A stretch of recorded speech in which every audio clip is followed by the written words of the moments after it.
Good afternoon, everyone, and welcome back to another Live in Leesburg, where on Fridays I take you behind the scenes of a different department or service provided to you here in the town. I'm Leah Kozin, Assistant Public Information Officer, and today we're going to be talking about the new EV charging stations here on Lassiter Way. While they're not for everybody, they are great for our environment. So what better person to have with us than our Sustainability Manager, Deb Moran. Thank you. Again, I'm going to keep saying this. You're a regular. I love it. All the time. All the time. No, this is great because there's great things happening. We have EV stations here right on Lassiter Way. I'm going to quickly show everybody where Lassiter Way is. It's actually between King Street and the entrance to our town hall parking garage off Loudon Street. So just kind of gives you an idea here of where we are located. These two spots have always been here. The only difference now is that they are EV charging stations. So what can you tell me about them, when they were approved and why? So before I even started with the town, there was a goal to have EV charging available for our residents. And so this is a long-standing kind of wish, and this is our first step in making it happen. Yes. We chose this area along Lassiter Way because it was pretty easy to make sure we included some ADA accessibility, and it was close to Town Hall if people needed to charge while they were working. And it's also close to our downtown businesses, so it's a great opportunity for residents or visitors who might need to charge. They can spend a few hours charging while they're exploring our local downtown businesses. Right, so we have two spots here. So so there's one here to my left, and then there's one here to my right, one of which is designed for disability access. Of course, use last. So we can get into that in just a minute, but first let's talk about how this actually works. Yes, so this is a ChargePoint brand charger, and it's very, very simple to use. So you can use it without having a ChargePoint app, but if you have a ChargePoint app, that's great. So you'll simply tap your phone or whatever payment method you plan on using against this kind of area right here. Yeah. It will release this, so you can pull it out. Since we're not actively paying for it right now, we can't pull it out. Okay. And then you can plug that directly into your vehicle. And it should instantly start charging, unless, of course, you have a vehicle that you have to hit the start charging button on like I do. Okay. Once it's active, you'll see here charging, and you'll see how much energy is flowing through your vehicle at that given moment. Okay, great. Now we did have a question come in from Dave who asked what the difference was. I see the J1772 versus there's another one, correct? Yes, there's the NACS port. Okay. So the NACS port is like traditionally seen in Teslas.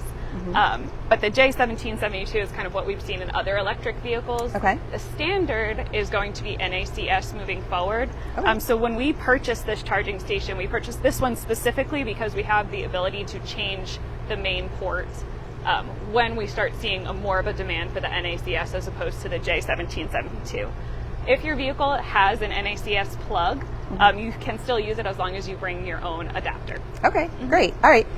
There were a couple other questions that we can cover in just a minute. Let's talk about this spot right here, which actually I think was one of the questions. What happens if somebody is, we want this spot here that's designed again for disability access to be used last, but if someone's parked here to the left, and then they park here to the right, but then this person leaves, not a big deal, right? Yeah, we're not asking. I mean, there is no way that you would know to come move your car over to the not designed for disability access spot. So it's kind of like when you're in a public restroom and there's the handicap stall or the accessibility stall, whatever the appropriate term is. I apologize. Yeah, no, it's fine. You don't go into it first, but if there's a line of 50 people, that one will kind of be part of the rotation of getting used. Got it. All right. I don't know if there were any other questions that we made note. Yeah, there was one question on here about the funding structure for the charging station. So if you are just a person coming to charge and you tap the thing to start your charge, our fee is 20 cents per kilowatt hour, which covers the cost of the electricity for the town and then a small administrative fee. So we're not turning a big profit using these chargers. And that was done intentionally because these will also serve to support the town's electric fleet. So they're serving that structure too. And then there is a 6 cents per minute idling fee. So if your car is completely charged, you have a 15-minute grace period, and then it will kick in with that 6 cents a minute charge to encourage people to move out and make room for the next EV that needs some juice. Awesome. Now that was another question I was going to ask you. These are the only two that we have right here in the downtown, but what are our future plans? So we have one more that's already in the town that we're getting ready to install, and that will be on the third floor of the garage, coming hopefully this summer. Okay, all right. And then we do have a CIP project proposal to get additional charging stations at Idly, at the airport, and at the police station. So got plenty of big plans. Absolutely. And what are just some of the benefits? I know you started in on that a little bit, but what are the overall benefits of having these here in town? Yeah, so one of the great things about having them in town, like I mentioned, is the opportunity to get more people and more foot traffic to our downtown businesses. Because when you're charging, these are level 2 chargers, so you're going to be here for a little while, making sure you fill up. Yeah. So it encourages you to kind of spend time exploring, eating, enjoying. But I mean, electric vehicles just really improve the air quality locally, and so we encourage people who have them to be driving around downtown without making it too musty. Yeah. And you know, I traveled over this past weekend to Pennsylvania, and I saw them at the hotel I was staying at, so they are everywhere, and now Leesburg is a part of that. Yeah, and this is the only charging station that's owned by the town of Leesburg. Okay.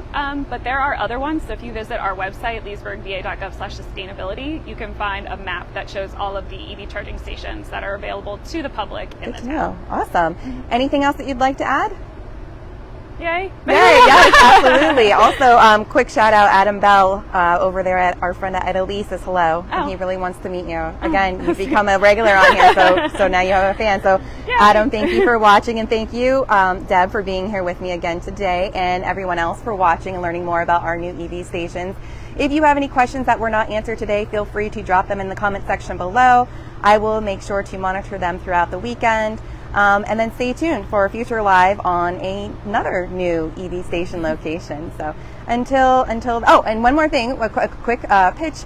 You can come down here and utilize this tonight. We have Leesburg First Friday happening, extended sidewalk dining. So make sure you come down and visit us this weekend here in Leesburg, and I will see you back here next Friday at 12:30 p.m. Make it a great one.